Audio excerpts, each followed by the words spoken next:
Welcome to Arha Telugu stories. ఈరోజు కథ ప్రణయమా ప్రళయమా part 19. ఇంత మంచి స్టోరీని మనకు అందించిన వారు ఈషా అద్వైత గారు.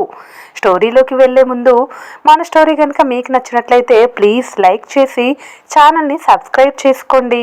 ఇక స్టోరీలోకి వెళ్తే, కుదరదు జై, నేను ఊరందరి ముందు చెప్పేశాను.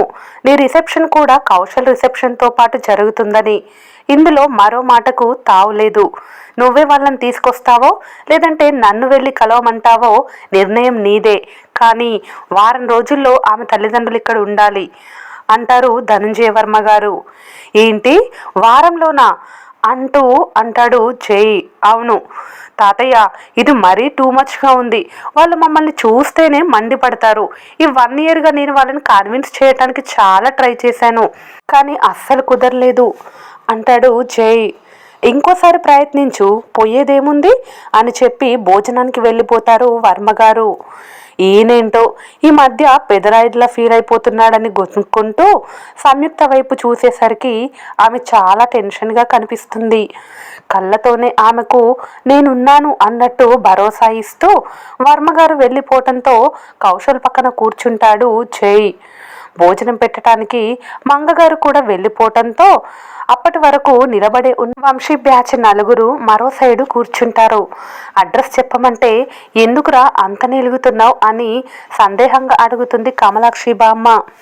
ఎవరడిగినా చెప్పకూడదని ఒట్టు పెట్టుకున్నానులే అని వెటకారంగా చెప్పి, గ్రాని నువ్వే ఏదైనా చేయవే, వాళ్ళ పేరెంట్స్ రారు అంటూ గారాలు పోతాడు జై. జై నెత్తి మీద ఒక్కటి పీకి జీడిపాకంలా సాగదీయకుండా త్వరగా సంయుక్త తల్లిదండ్రులను తీసుకురా, అన్నయ్య గారు అంత ఈజీగా వదిలిస్తారని నాకు అనిపించటం లేదని బామ్మ కూడా డిక్లేర్ చేసేసరికి సరే అంటాడు నీరసంగా.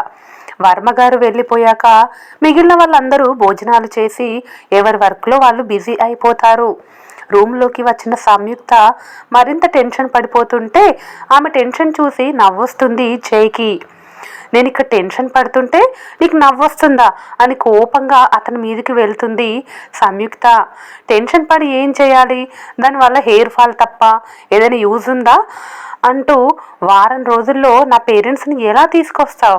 అప్పటికి ఏదో ఒక ఐడియా రాకపోదు, వచ్చిన ఐడియాని ఇంప్లిమెంట్ చేసేయడమే, లేదంటే ఇద్దరం లేచిపోవడమే అంటాడు జై. మెంటల్లా అంటుంది సంయుక్త.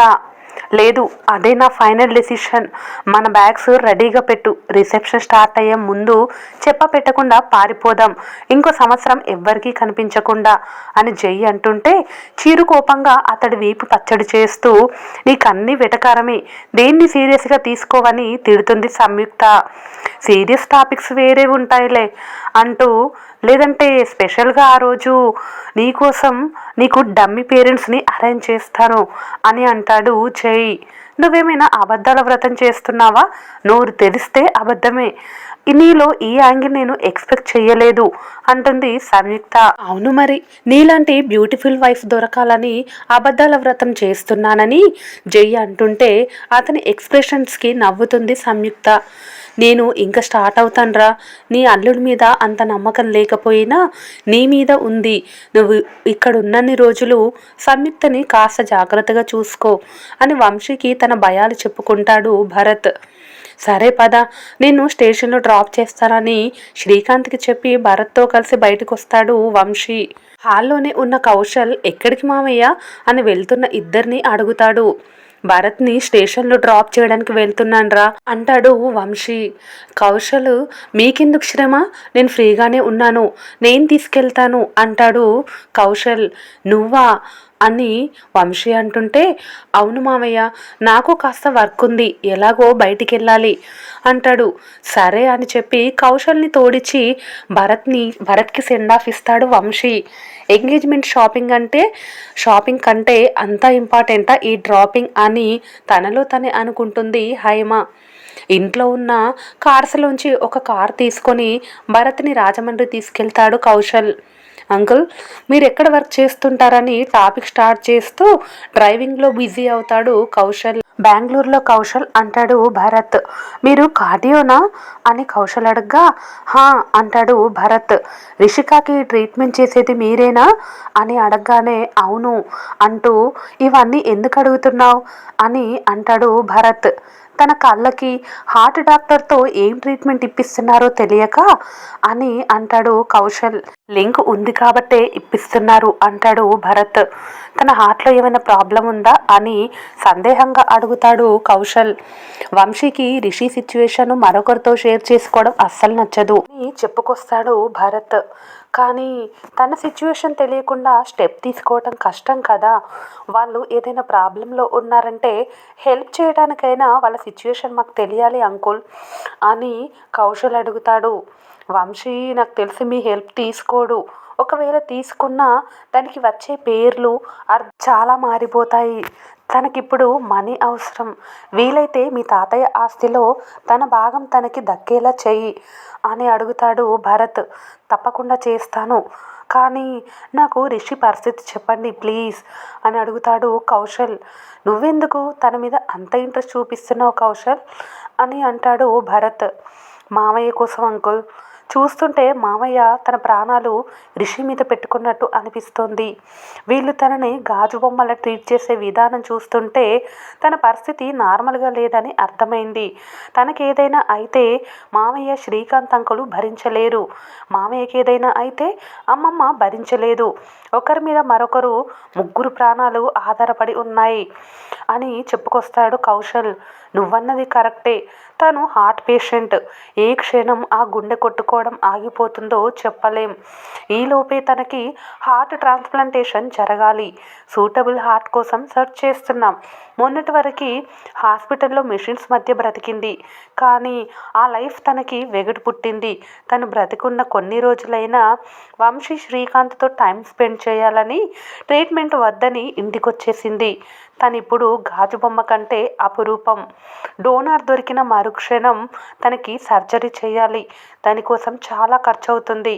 వంశీ శ్రీకాంత్ ఆ మనీ కోసమే ట్రై చేస్తున్నారు అని భరత్ చెప్పింది విన్నాక చలనం ఆగిపోయిన కౌశల్ ఎప్పుడు కారు ఆపేశాడో కూడా అతనికే తెలియదు.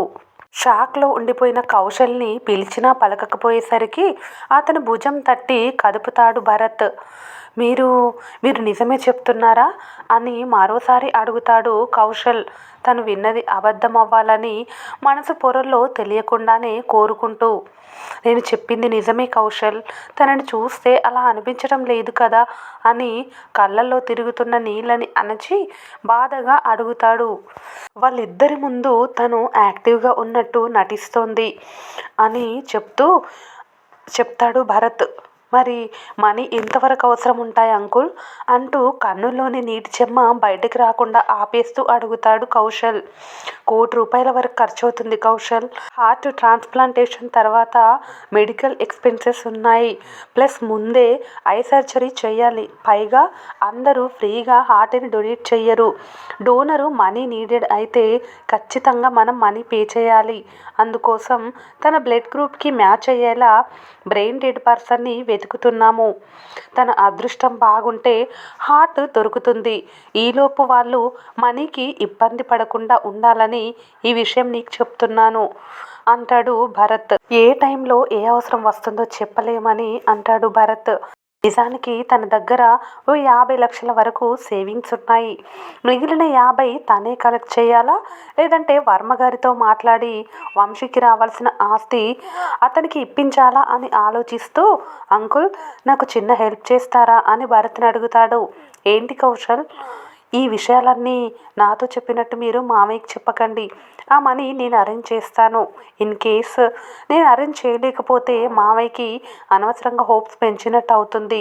ఈలోపు తాతయ్యతో మాట్లాడి మామయ్యకి రావాల్సిన ఆస్తి అతనికి దక్కేలా చేస్తాను. నిజానికి వంశీ తీసుకోడు, కానీ రిషి కోసం తీసుకుంటాడో లేదో చూడాలి.